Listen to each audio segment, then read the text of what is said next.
It is election day in Canada, and one of the major issues driving people to the polls is trade and our relationship with the United States. This morning, President Donald Trump is weighing in on the election, sending out a message on his social media platform. And the CBC's Richard Madden joins us now live from Washington with more on all of that. Okay, Richard, let's first talk about what Trump is saying on Canada's election day.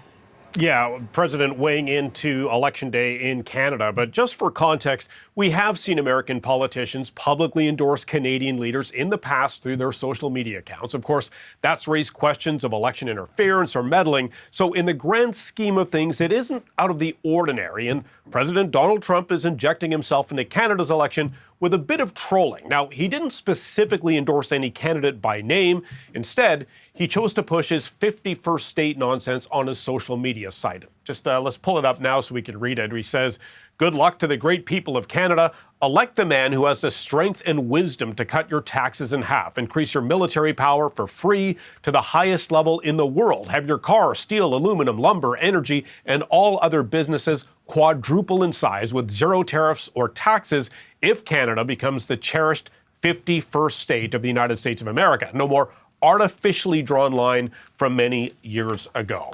Now, Trump goes on to say, to falsely claim that the U.S. subsidizes Canada, writing, "It makes no sense unless Canada is a state." Now, just yesterday, Secretary of State Marco Rubio sidestepped a direct question whether his department has, quote, taken any steps to carry out Trump's annexation plans. Here's what he had to say.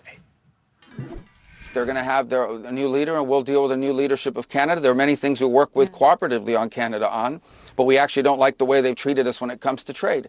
And the president has made that point when he responded to the previous prime minister in regards to this. So does the U.S. still want to make Canada the 51st state?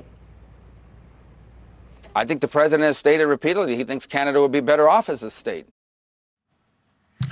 Okay, so as I noted earlier, it's not unusual for a U.S. politician to weigh in on a Canadian election. Former President Barack Obama endorsed Justin Trudeau. Vermont Independent Senator Bernie Sanders endorsed the NDP. And now we have Trump essentially endorsing himself. He's certainly not on the ballot in Canada, but he's definitely become a talking point and in some ways the elephant in the room. And it's not the only message that we've heard come out of the White House today. This morning, the White House held a press conference. What did we hear on that front?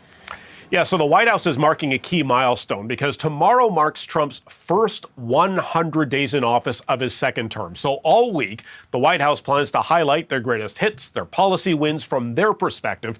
And this morning, border czar Tom Homan promoted the administration's record on immigration, where he dismissed criticisms of his mass deportations rollout, shipping migrants to a giant mega prison in El Salvador without due process, and arresting a judge accused of helping an illegal migrant evade authorities. Listen to this.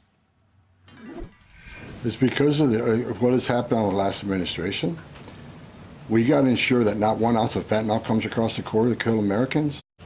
This is the biggest national security failure this country's ever seen. This is a border emergency until we end it, end all of it. We're making good strides, but right now it's still an emergency until we shut it down.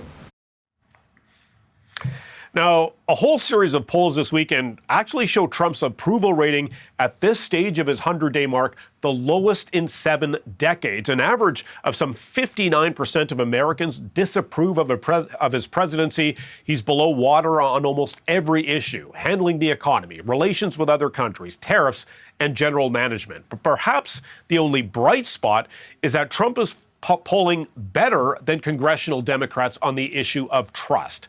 Now, tomorrow, Trump will hold a rally in battleground Michigan to officially mark his 100 days in office as the so-called grace period of his presidency symbolically turns the corner.